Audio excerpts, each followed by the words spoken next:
Okay, thank you everyone for coming. Thank you everyone for coming to SLAS, first of all. I think Jeff yesterday during the keynote presentation, he said something I think that is true for me as well, which is that SLAS has been a really important part of my sort of academic and intellectual development over the years. And I know it has been for a lot of you here. So it's always really wonderful to see everyone, and obviously to have new faces here, new members of the community. So yeah, just a massive thank you to everyone who's come here and been so present. So I'm just going to introduce the wonderful Katucha Bento, who's our keynote now. She's an educator, creative writer, poet, a black queer feminist, anti-racist disruptor, and a decolonial activist. She's senior lecturer in race and decolonial studies, and also the chaplain of Candomblé at the University of Edinburgh. She's also the co-founder of the Free Afro-Brazilian University in Brazil. So take it away. Thank you very much. Thank you.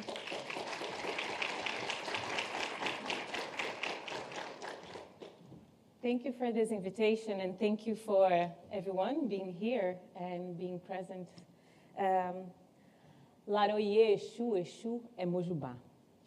Laroye aos nossos ancestrais, Laroye às pessoas que estão aqui, as que virão ainda no futuro, nos próximos congressos, nos próximos encontros, nas próximas trocas.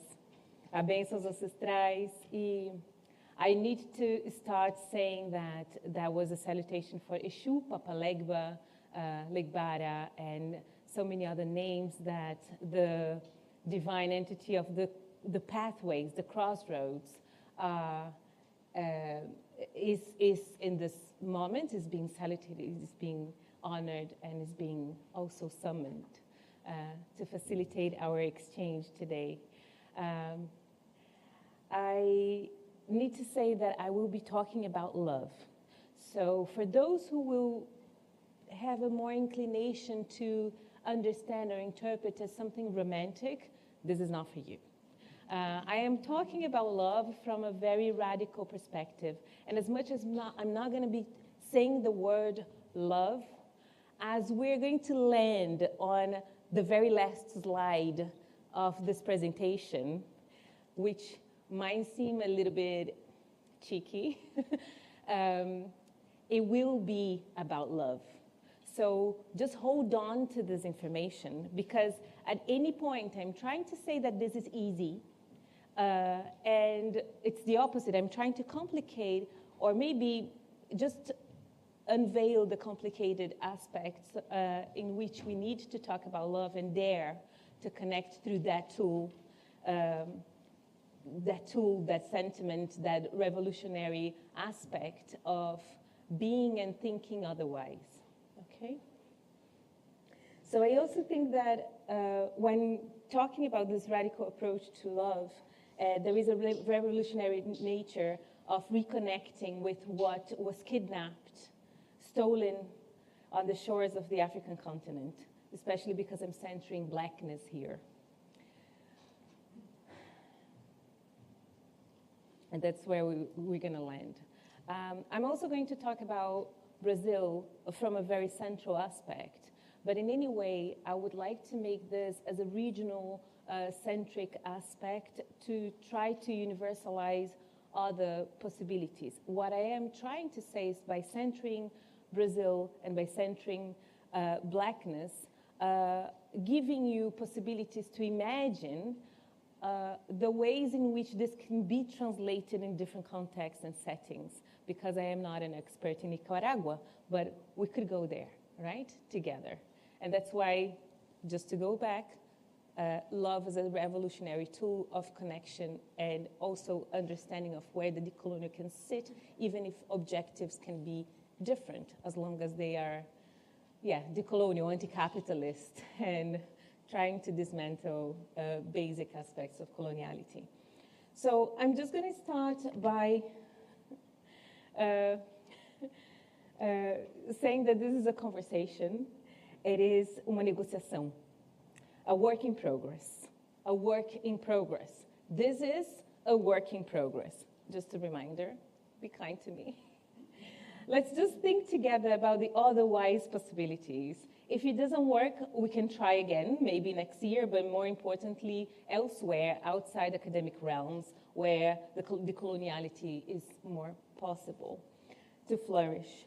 This is an invitation to sit with discomfort, to refuse coherence, and to question the very grounds upon which we have been taught to think, to remember, and to locate ourselves. I begin with a question that may sound familiar, but that's what I want to render unstable. What do we mean when we say Latin America and the Caribbean? And more importantly, what violences are sustained in the repetition of this naming? What epistemological borders are being protected? What histories are being simplified, erased, or disciplined into legibility? The counter-keynote intervenes in the validity of Latin America as an analytical frame in our memories, in the struggles for social justice. I ask, what forms of erasure, violence, and simplification are sustained through which legitimacy is so important and validated? Because Latin America is not neutral, it is a colonial naming. It is a geopolitical fiction, a linguistic imposition rooted in Latin European heritage that centers empire while marginalizing Black and Indigenous cosmologies. So I ask, what is the functionality of reproducing the colonial makers?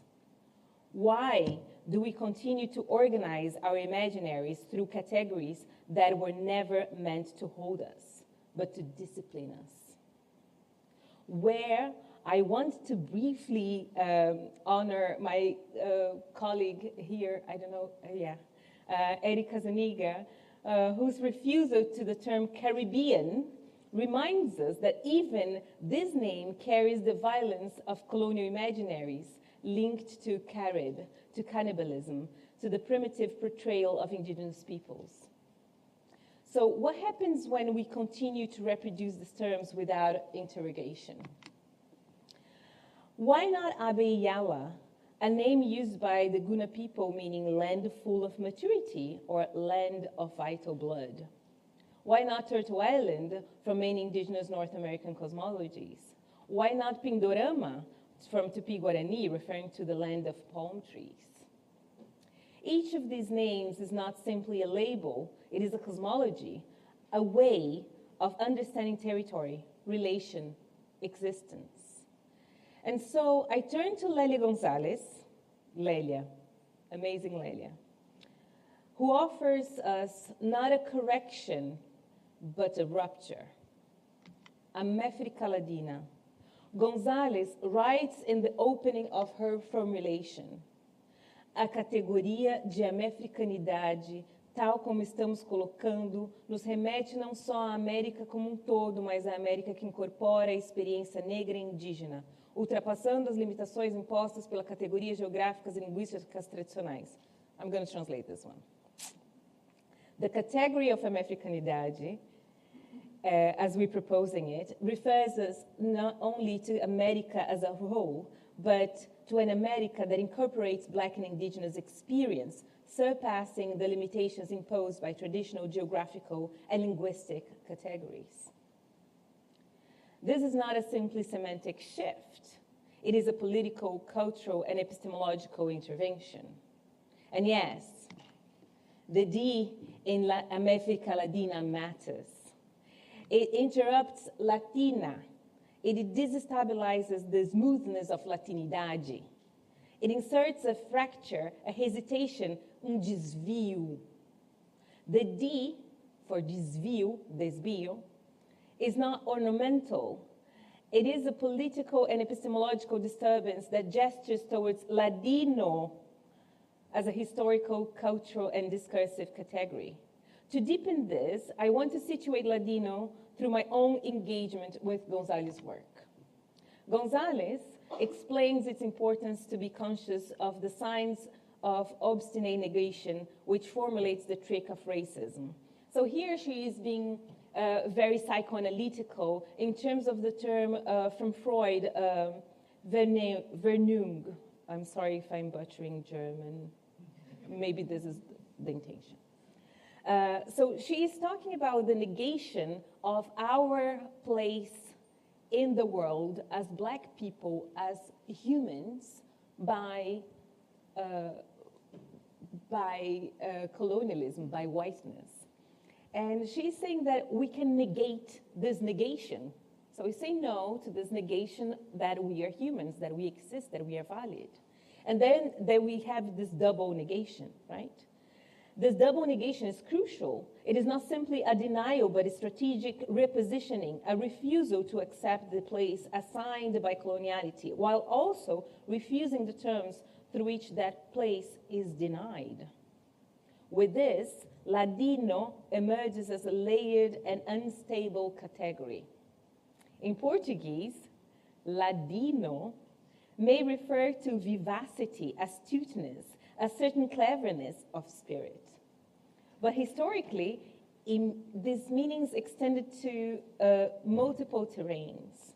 It names indigenous peoples, enslaved indigenous peoples, and enslaved Black peoples who underwent process of acculturation. It refers to mestiço, crioulo, the mixing of races. It becomes associated with malandro. Malandro is a term in Brazil that says that the person who is a sweet talker, a player, right? A womanizer, someone marked as untrustworthy. A malandro is not a person you can trust, yeah? At the same time, in the archaic Portuguese, Ladino refers to pure Latin origin, pure. Linguistically, also designates a dialect of Latin origin, archaic Spanish spoken by a Jewish community of Iberian descent. So at some point, Ladino was also associated to Jewish people, to name Jewish people in a derogatory way. These meanings seem contradictory, unstable, and yet politically charged. And precisely because of this, they are useful. All these meanings refer to Lélia Gonzalez's personal experiences and political positionality. This term, then, became a variation of Latin and was also used in the colonial era as a derogatory way to identify racialized people, not only Jewish people. Gonzalez subverts the negative connotation of Ladino by suggesting a linguistic system that creates meanings using the clever resistance of people racialized as non-white. So being Amefricaladina could mean something subversive, something sharp, somewhat malandro, uma malandragem. So when Gonzalez inserts the D in Amefricaladina, she's not simply modifying a word, she's activating history of subversion. Is the naming a position of those who survived through negotiation? Yeah, it is. Through cunning, through linguistic and cultural intervention. She is naming a mode of being that is already queer, that is already a disidentification, already operating within and against colonial structures. So it's more complicated than just being the counter narrative, but going within the narrative and changing it. It is a refusal of purity, a refusal of coherence, a refusal of the colonial desire for a fixed identity. And it's precisely from here that language becomes insurgent, which brings us to Portuguese. Okay, so Amefricaladina is indicating how we are speaking, how we are subverting language, how we are subverting meanings from within. Portuguese is not a stylistic curiosity. It is a profound epistemological intervention. For Lélia Gonzalez, Portuguese is not simply informal Portuguese or Portuguese. Not slang, not incorrect speech. It is a linguistic and political claim that Lélia Gonzalez performs a refusal of white academic authority when she's using Portuguese. She mocks its demands for purity, eloquence, and correctness. She writes as she speaks, and doing so, she destabilizes the coloniality of language itself. So if anyone thinks, and I have, thought about translating Lélia Gonzalez, it would not be just a work of translation, it would be a work of art. Because translating the Portuguese into any other language, and more than that, to understand her Portuguese from within, in being able to translate without seeming as a slang or broken English or pidgin English as Fanon uses when he's talking about his experience in France, it is a work of art. That's what I'm trying to say. So that translation, when someone finally translates Lélia Gonzalez to another language, I would love to read it. Well, the invitation is here.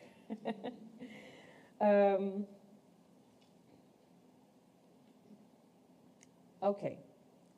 So Portuguese names the blackness of the Portuguese language as is spoken in Brazil.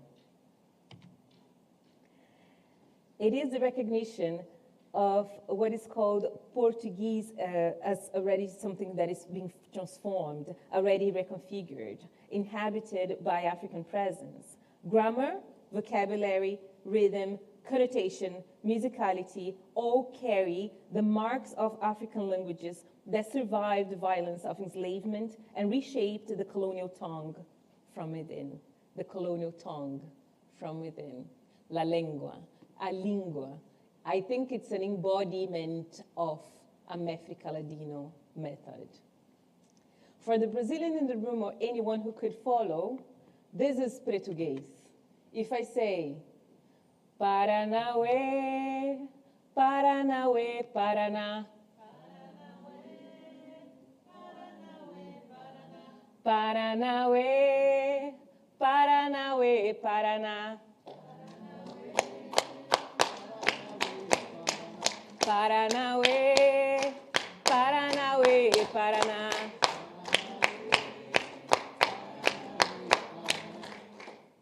Amazing. Eu falei faraó. That's it. That's Portuguese, okay? The musicality, the rhythm, the connotation, the intonation, and the political bonding is there. It doesn't matter if you're black, it doesn't matter if you're white, it doesn't matter. You are speaking Portuguese. So the embodiment of Amefricaladina is in you. It is. So this is beautiful. Thank you so much. Of course, I am talking about Portuguese, but it can be used on other languages deemed colonial, where, like Spanish or French, where Black and Indigenous influences change the structure, the meanings of the language, of the lingua. So it's an embodied aspect. Like that, Portuguese is what holds the space for Amefricaladina. It is Amefricaladina that creates Portuguese, the living archive of African diasporic presence in Brazil.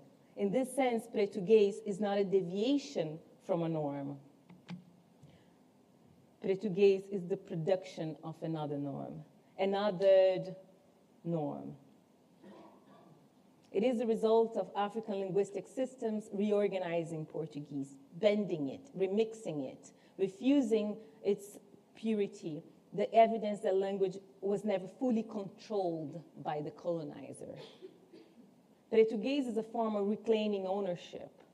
It is exercising power over coloniality, not by abandoning it, the imposed language, but by transforming it so deeply that it no longer belongs to the colonizer alone. And what is important to remind us in relation to being a new norm, right, is that this norm from its decolonial context and pretext and aftertext, in text, the interpretation that allows us, needs to have movement, needs to have a Paranauê going on, right? So if we continue with the Paranauê, at some point, someone will stand up and start making a move, because that is what the new norm, the othered norm means, movement, not fixed aspect. So Portuguese will never stop. That's why this T-shirt is saying something, because it is the Portuguese in movement, changing meanings all the time, right? Changing canons. So just for a reference, this T-shirt, I will talk about this, and I can explain later, but it's from a group of young Black people of funk groups, communities in Rio de Janeiro, who are transforming Paulo Freire's ideas into the funk community, which is something quite revolutionary. Lélia Gonzalez is very sharp here, and the tone she uses in her texts are humorous, ironic, and very brilliant. She points out that even those who believe in themselves to be speaking correctly, Portuguese are, in fact, they are speaking Portuguese. They just don't know it. And this is the twist, because what Portuguese reveals is that colonial hierarchy of language is already undone in practice. The supposed authority of standard Portuguese is a fiction sustained by institutions, such as Latin America is a fiction sustained by institutions. But the everyday speech betrays it. White Brazilians in their daily language reproduce Africanized structures, sounds, expressions, while continuing to deny the origin, while continuing to deny Black existence as human. So Portuguese becomes a kind of linguistic quilombo, a space where African diasporic memory, creativity, and resistance persist, often unrecognized, often unacknowledged, but fundamentally constitutive of what the language is. It is also, importantly, a refusal of academic discipline. Gonzalez writes in Portuguese as a deliberate act of disobedience, and in doing so, she shifts the question. It is no longer, can we speak their language correct? It becomes, why should their standard be the measure at all? And more than that, what happens if they are already speaking ours? Portuguese then is not only about language, it is about power, authorship, epistemic authority. It is about recognizing that Black diasporic peoples have always been producing knowledge, sharpening reality, shaping reality, transforming the very tools that we were meant to dominate, to be dominated by them, and changing the game. Dismantling language systems, restructuring meaning makings, redesigning reconfigurations of how we understand each other. It is, in the sense, already a queer operation. So, drawing on Tatiana Nascimento, a queer poet, Black, lesbian, mother, lover of the ocean, she says, queer is not merely an identity category, nor a direct import of Anglo-American queer theory. This is important to remember.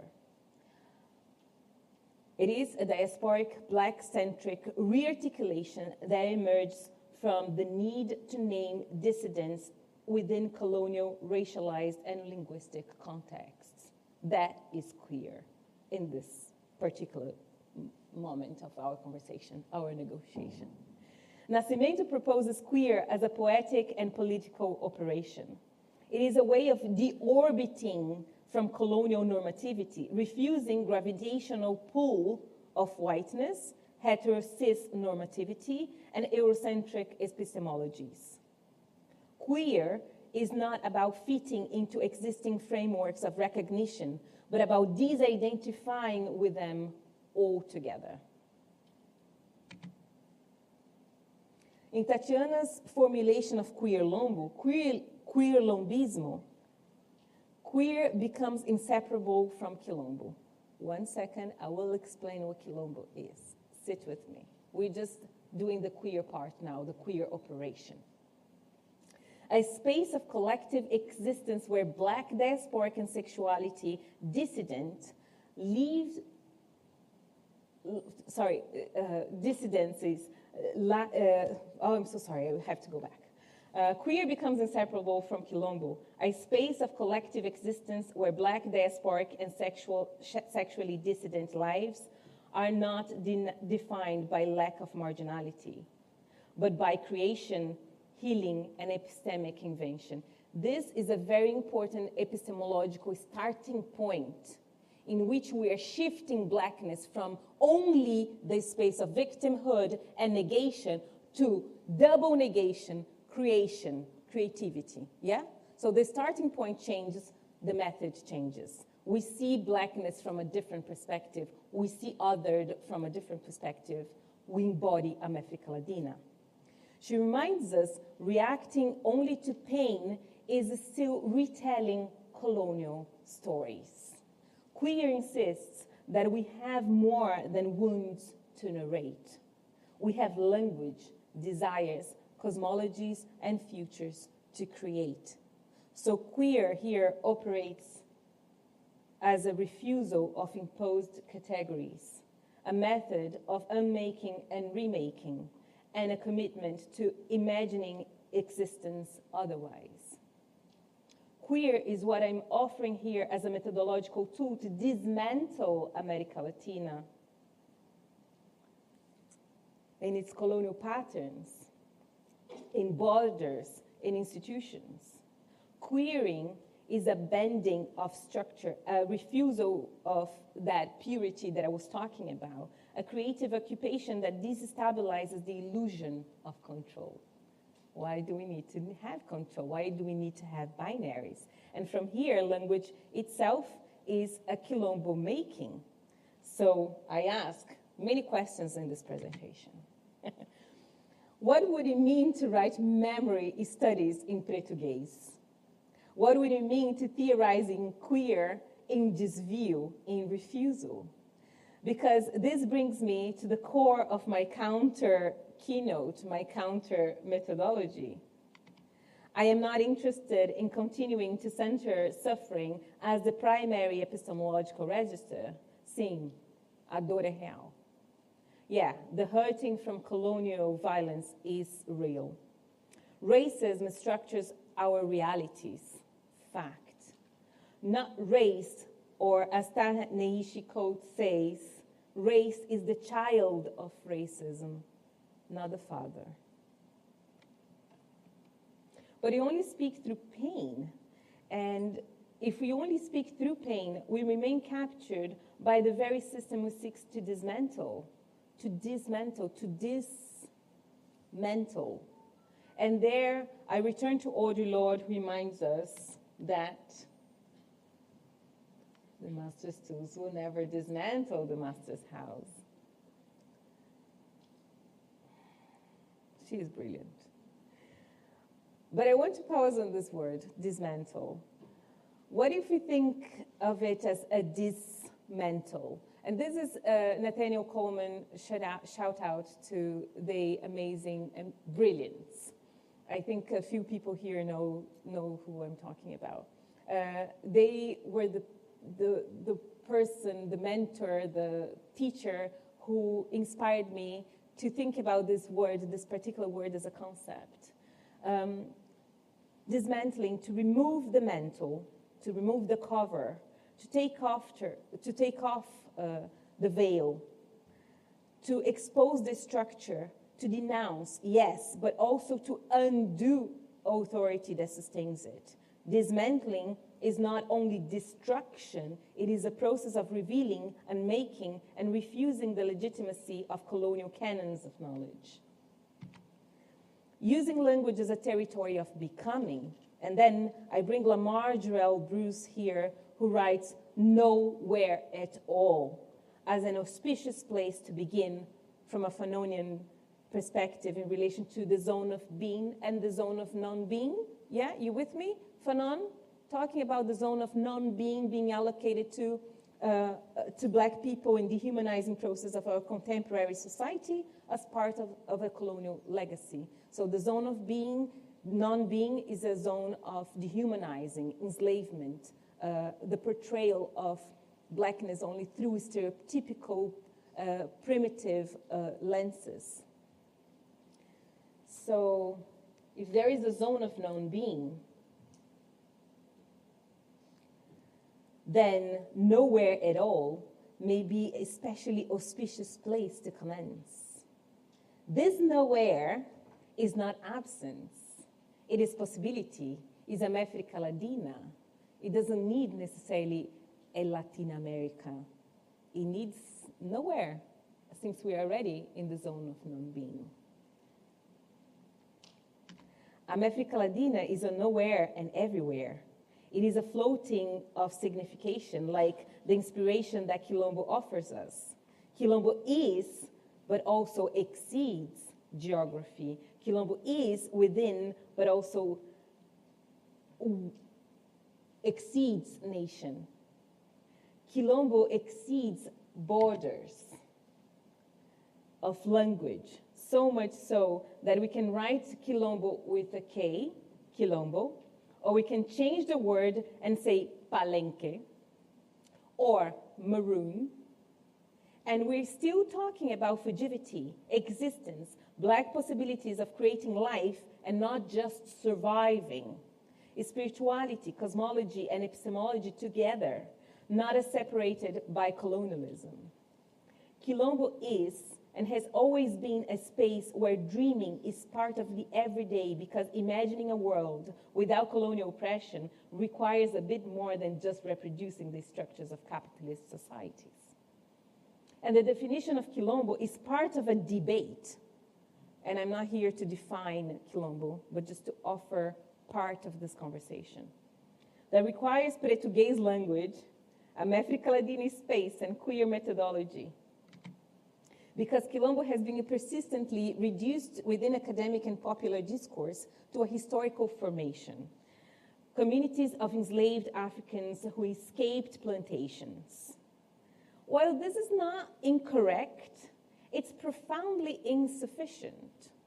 So imagine a group of Black people, enslaved people, running away from their plantation quarters, right?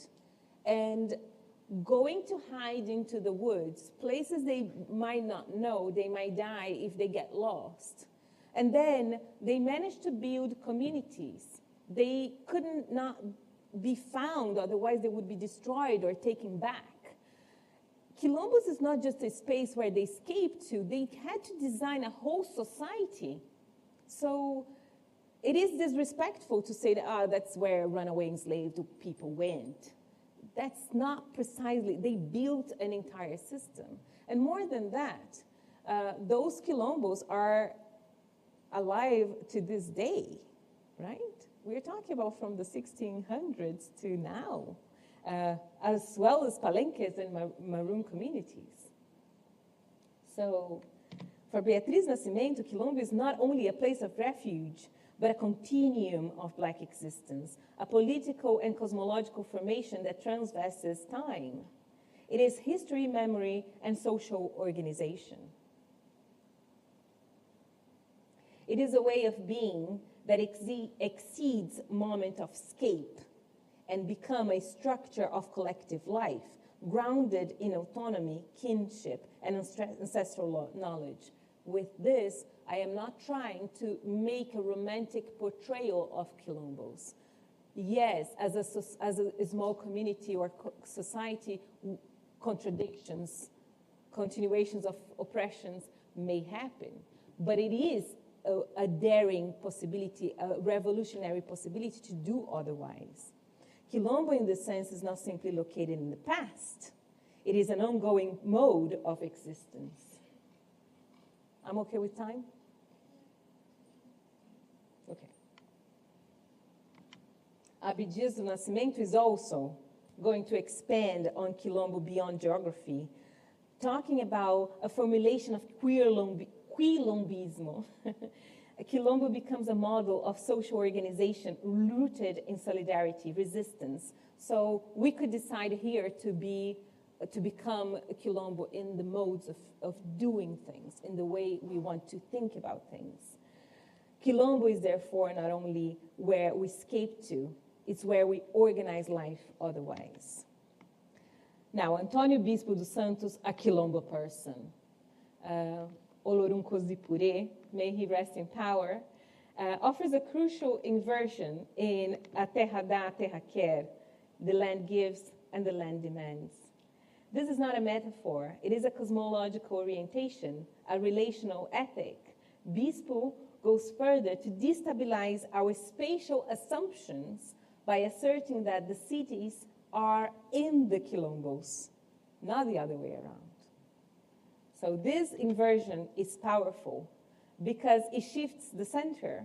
It refuses the idea that quilombos are marginal, peripheral, outside of modernity. Instead, it suggests that what we call the city is what we understand as central, developed, modern, is actually contained within the broader, older, and more complex relational worlds.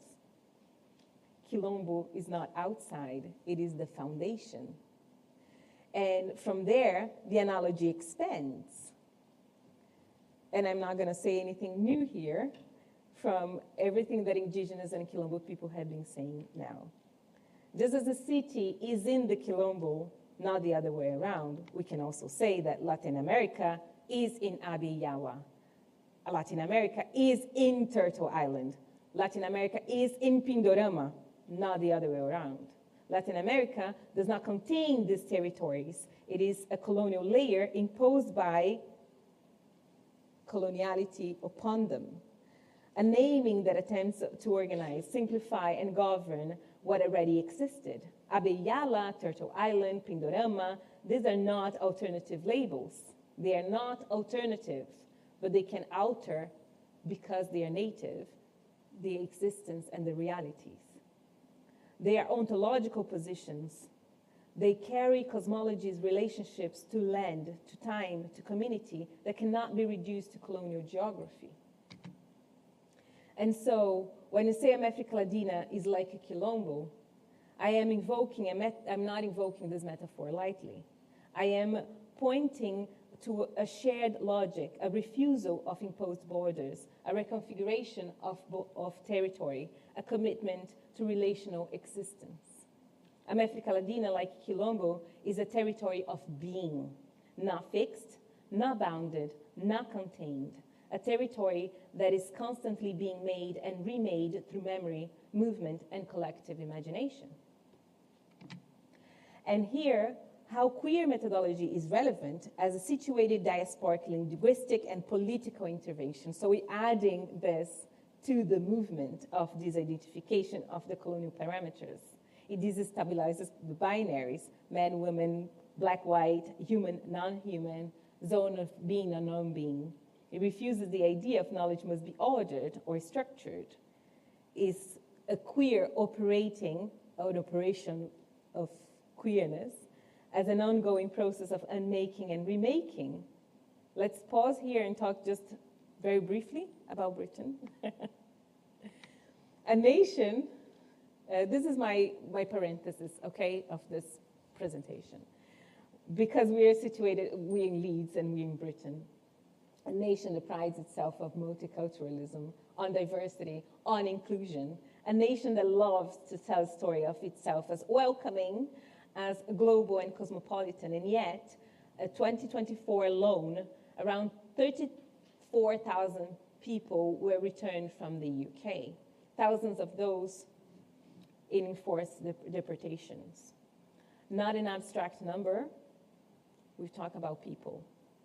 Among them, Brazilians are one of the most affected groups, over 4,000 returns in a single year. And in just a few months, more than 600 Brazilians were deported in 3 charter flights. This is the Guardian news, I think, a few days ago or last week, including children. So when we say multiculturalism, just like how we say racial democracy almost in Brazil, I think we need to ask very gently, lovely, very politely, because we're in Britain, multiculturalism for whom? Because it seems that some of us are welcome to cook the food, to clean the houses, care for the children, dance the samba, bring the sazon, but not to stay. Because this is also the country of the Windrush scandal. A country that invited Caribbean people to rebuild the nation after the war, and then decades later detained them, denied them health care, denied them housing, and deported them. Theresa May. So there is a pattern here, a pattern of invitation and expulsion, consumption and rejection. And mientras tanto, Latinx communities are among the fastest growing population in the UK, which makes this conference here very interesting and provocative. We occupying spaces. But shout out to the Brasileiros in Ireland, the largest hub of Brazilians in Europe. A place where Latinx and Caribbeans are sobreviviendo, resistiendo, viviendo, navigating everyday racism, while sharing with the Irish a long, unresolved history of English colonial violent invasions. There is something almost ironic here, no? And almost contradictory in terms of the racism and the solidarity happening there. We are theorizing coloniality inside the empire. We are analyzing border from within a state that is actively enforcing them against us. So I ask again, what does it mean to speak Latin America and the Caribbean from here? What does it mean to reproduce these categories, these names, these geographies, while the very people they are meant to describe are being deported, detained, and made precarious within this space? By asking, I am not invalidating its subversive method of occupying spaces to reconfigure or perhaps dismantle the parameters of their norms and strategize, decolonize. I am asking as an invitation for us to reflect on the impact we want to generate from this exercise, its reach, and how we validate it. And maybe that's exactly why we need to dismantle not the concepts, but the comfort. Let's dismantle the comfort, the safe spaces. I'm totally down to dismantle safe spaces. So I return to Quilombo making is not only about the critique, it's about dreaming, weaving utopias. And dreaming is political. It is the commitment to imagining futures beyond colonial constraints. Amefricaladina does not remain within the anti-colonial. It moves beyond. Not because anti-colonial struggle is obsolete, but because it's insufficient. Please don't kill me. I just said that, and I would repeat. We need to imagine that what comes after dismantling. We need to build what we want to build from Latinidad. What is Latinidad?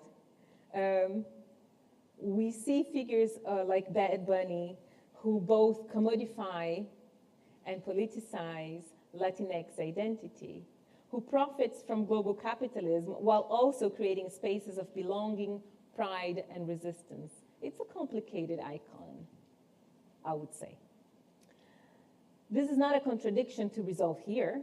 And I mean, nothing against Bad Bunny, nothing for, I'm just bringing the conversation, okay? It is a tension to sit with, because at the same time, we must ask, what does it mean that people from Abiyala are voting for Trump in the United States, for God's sake? Latinidad is not innocent, it's not unified, it's not homogeneous, it's not inherently radical. It must be critically engaged, dismantled, renegotiated. And so I close by returning to Lamar's nowhere at all. What if this is where we begin?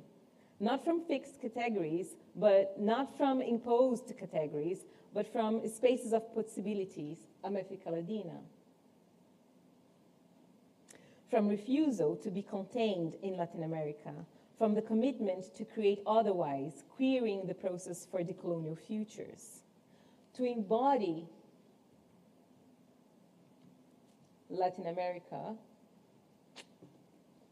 to embody Amefricaladina, sorry, I didn't say Latin America, I'm sorry. that was a mistake. Oh, I'm building here. How come you didn't correct me? To embody Amefricaladina, to rethink in terms and conditions of our existence beyond the parameters of coloniality, to move beyond survival, beyond resistance, into creation, imagination, and futurity. Porque, afinal, no final, we are not only here to dismantle, we are here to dream, right? To build something, to become, to live, and hopefully to thrive. And to remember, I am talking about radical love. Remember? Okay. I will repeat. To live, we're here to live, not to survive. To hopefully thrive. And to quote a Caribbean queen, Rihanna, to shine like a diamond. Thank you very much.